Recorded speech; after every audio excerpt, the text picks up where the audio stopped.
Eight grade कक्षा 7 अध्याय 6 त्रिभुज और उसके गुण। अब इसमें लेना है आकृति में अज्ञात x का मान ज्ञात कीजिए। तो ये एक त्रिभुज बना हुआ है, इसका मान ज्ञात करना है। तो चूंकि त्रिभुज के तीनों अंतःकोणों का योग 180 होता है, तो तीनों को जोड़ दीजिए। x ये जो चौखुट्टा बनता है इसको 90 डिग्री बोलिए, समकोण का चिन्ह है। तो ये बन गया x, ये बन गया 90, ये बन गया 30, तीनों को जोड़ दिया, ये आ गया हमारा हिसाब किताब बनकर 60 डिग्री। अब तो ये कैलकुलेशन तो समझ पा रहे होंगे, आसान है, बिल्कुल सिंपल है। इसमें देखिए ए बी सी की सभी भुजाएं एवं शीर्ष लिखिए। तो ये ऐसा इनका नाम लिख देना। तो ये तीन भुजाएं हैं, तो इसमें ए बी सी और ए सी या सी ए इस भुजाएं हैं। शीर्ष ये ए बी सी ये हमारे शीर्ष हैं। तो अब आगे लीजिए, किसी त्रिभुज में शीर्ष लंब की आकृति बनाकर प्रदर्शित करिए। तो ये एक त्रिभुज बनाया गया है, ए बी सी पे त्रिभुज है, बी सी पर एक लंब डाला गया है ए एल, इसी को शीर्ष लंब कहते हैं। तो ए बी सी में ए से बी सी पर डाला गया लंब ए एल ही शीर्ष लंब है। अब आकृति खींचकर पुष्टि कीजिए कि एक समद्विबाहु त्रिभुज में एक शीर्ष लंब एवं मध्य का एक ही रेखाखंड हो सकता है। तो देखिए जिसमें ऐसा करना है कि ये ए बी सी त्रिभुज बना लिया, ठीक है, ये ए बी सी त्रिभुज बना लिया, इस बी सी पर ये ए एम लंब डाला है। अब इसको जरा थोड़ा सा समझने की कोशिश करते हैं कि हुआ क्या। तो मान लेते हैं कि माना कि ए बी सी एक समद्विबाहु त्रिभुज है जिसकी भुजा ए बी बराबर ए सी है। समद्विबाहु त्रिभुज में दो भुजाएं बराबर होती हैं, तो ये आमने सामने की भुजाएं बराबर है, इसको आधार मान लेते हैं। तो ये लिख दिया यहाँ पर ए बी बराबर ए सी। अब त्रिभुज की मध्यिका माने बीचों बीच, ये यहाँ पर हमने ए एम खींचा। अब चांदे की सहायता ए एम सी, यानी यहाँ पर चांदा लगाएं तो ए एम सी या ए एम बी दोनों में से किसी एक को नाप लीजिए। अगर दो में से कोई भी 90 डिग्री होता है तो ये ए एम इस पर लंबवत हो जाती है। तो अभी चांदे से नापते हैं तो देख पा रहे हैं कि ये भी 90 डिग्री बन रहा है, इधर भी 90 डिग्री बन रहा है। तो हम लिख दीजिए कि ए एम सी 90 डिग्री। इसका मतलब ये हो गया कि ए एम बी सी पर लंब है। ये लंबवत का चिन्ह होता है, ए एम बी सी लंबवत बी सी, इसको ऐसे पढ़ते हैं। यदि ऐसा हो जाता है तो आगे क्या लिखेंगे कि त्रिभुज ए बी सी की, यानी इस त्रिभुज की ए एम यानी ये जो रेखा डाली है ये ए एम मध्यिका और शीर्ष लंब दोनों हैं। मध्यिका मतलब उसको दो टुकड़ों में काटेगी और शीर्ष लंब का मतलब हुआ ऊपर के सामने की भुजा के शीर्ष से डाला गया सामने की भुजा पर लंब। चलिए जी, अब अगला प्रश्न लेते हैं। आकृति में x का मान ज्ञात कीजिए। ये यदि x का मान देख लीजिए, यहाँ पे दो त्रिभुज में दो अंतःकोण दिया है, एक बाह्य कोण। तो किसी भी त्रिभुज में का नियम होता है कि किसी त्रिभुज का बाह्य कोण अपने दोनों सम्मुख अंतःकोणों के योग के बराबर होता है। इसका मतलब ये x जो है इन दोनों के योग के बराबर होएगा। तो x में दोनों को जोड़ दीजिए, आ गया 70 डिग्री। ये हमारा हल हो गया। अगला प्रश्न लेते हैं कि एक त्रिभुज का एक कोण 80 डिग्री है तथा शेष दोनों कोण बराबर हैं। बराबर कोणों में प्रत्येक की माप ज्ञात कीजिए। तो सबसे पहले समझने के लिए एक छोटा सा त्रिभुज बना लीजिए किनारे। तो त्रिभुज है जिसके 80 डिग्री है जी, एक 80 डिग्री हो गया, दो कोण बराबर हैं, यानी ये दोनों बराबर वाला बता रहे हैं। अब इनका माप ज्ञात करना है। तो ध्यान देखें कि ये दो कोण बराबर हैं, तो ये बन जाएगा, मान के चलते हैं, इन दोनों का नाम ले लेते हैं। माना कि शेष दो कोण x डिग्री के, 80 डिग्री तो पहले ही दिया हुआ है, और त्रिभुज के हम तीनों कोणों का योग ये तो हम पहले से पता है 180 डिग्री होता है। तो इस x और इस 80 डिग्री को जोड़ देने से 180 हो जाना चाहिए। x और x 2x धन 80 बराबर 180। हल कर लीजिए, ये आ जाएगा 50 डिग्री।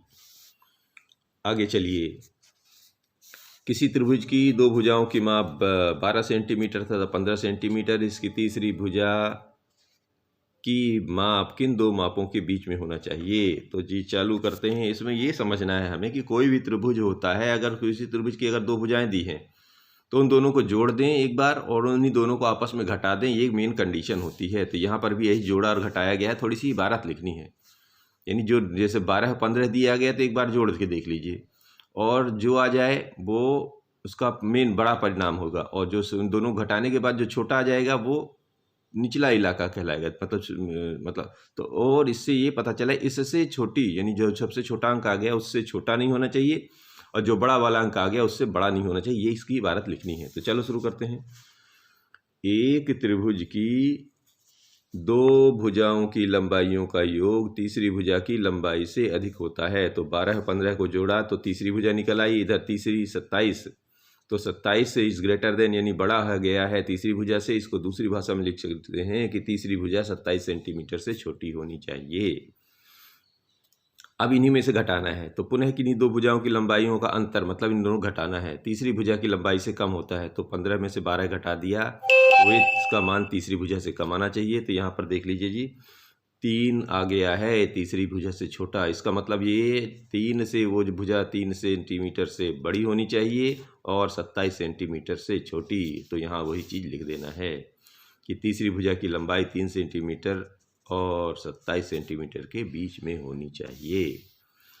तो एक त्रिभुज की भुजाएं 3, 4, 5 सेंटीमीटर लंबी है, निर्धारित कीजिए कि वह एक समकोण त्रिभुज है। तो जी सिंपल सा है, ये ऐसा समकोण त्रिभुज बना लीजिए। अब इसमें 3, 4, 5 तो ये समझ में आ ही जाएगा, ये बड़ी भुजा यहाँ होगी और दो में से कोई अन्य, एक 3, एक 4 मान लीजिए। तो कोई भी यदि त्रिभुज समकोण है तो उसका एक नियम होता है कि इसमें पाइथागोरस प्रमेय लगा दीजिए। समकोण त्रिभुज में पाइथागोरस प्रमेय क्या कहती है कि कर्ण का वर्ग पादों पर बने वर्गों के योग के होता है। तो कर्ण का वर्ग ये हो जाता है, ये दोनों शेष पाद कहलाते हैं। पाद माने उनके किनारों पर बनने वाले भुजाएं। तो ये हमने 5 लिया है, ये 3 लिया है, 4 देखिए दोनों को मान भर दीजिए। ये पाइथागोरस प्रमेय से दोनों पक्ष बराबर हो जाते हैं। इससे पता चलता है कि ये समकोण त्रिभुज है। अगला चलते हैं। एक पेड़ भूमि से 5 मीटर की ऊंचाई पर टूट जाता है, उसका ऊपरी सिरा भूमि को उसके आधार से 12 मीटर की दूरी पर छूता है। पेड़ की पूरी ऊंचाई, तो जी इसमें देखना है कि एक पेड़ मान लेते हैं ये, और ये आप काफ़ी कुछ ऐसा लंबा था, ये टूट के यहाँ से ऐसा हो गया है। तो ये बता रहे हैं कि ये 5 मीटर पे टूटा है और ऐसे जो गिरने के बाद जो ये यहाँ पर बन रहा है, यहाँ से यहाँ तक की दूरी इसकी जो नोक है वो यहाँ पर 12 मीटर की दर्शाई गई है। तो देखिए ध्यान से देखिए, अभी पहिए किस तरह का दिखने लगा, ये समकोण दिखने लगा। तो जब समकोण त्रिभुज टाइप का दिखने लगेगा तो इसमें हम मान लेते हैं कि इसकी अगर हम लंबाई मान लें, एक्स मान लेते हैं, तो हमें आसान हो जाएगा। और इसमें सीधा पाइथागोरस प्रमेय लगा दीजिए। देखिए जी, कर्ण का वर्ग शेष दो भुजाओं के वर्गों के योग के बराबर। तो ये जी एक्स का वर्ग बराबर हो जाएगा 5 का वर्ग 25, 12 का x 44, 169 यानी 169। ये होता है 13 का वर्ग। जब वर्ग दोनों को हटाएंगे तो x बराबर 13। अब तो ये निकली है अभी। अब हमें दो क्या करना है, इसको और इसको जोड़ दीजिए तो हमारी कुल ऊंचाई निकल आएगी। तो जो पेड़ की कुल ऊंचाई बन जाएगी, ए बी में से ए सी को जोड़ देंगे, अर्थात 5 और 13 अर्थात 18 मीटर का पेड़ था।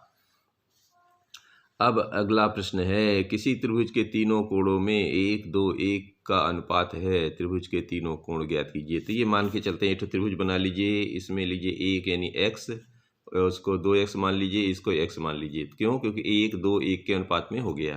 तब हम लिख देना है कि माना कि त्रिभुज के तीनों कोणों का अनुपात x डिग्री, 2x डिग्री व x डिग्री है। क्यों? क्योंकि अनुपात 1, 2, 1 के हिसाब से है। अब त्रिभुज के तीनों कोणों का योग 180 होता है, तो इन तीनों को जोड़ दीजिए। ये बन जाएंगे 1, 2, 3 और 1, 4, 4x बन जाएंगे बराबर 180, x बराबर 45 डिग्री। अब इनका मान यहाँ तीनों पे रख दीजिए। x का मान यानी पहला x था तो 45, 2x यानी 2x गुणे 2 गुणे 45 अर्थात 90 डिग्री, फिर से 1x डिग्री, सारे को जोड़ेंगे तो 180 होता है। इस प्रकार ये पाठ हमारा समाप्त होता है। धन्यवाद।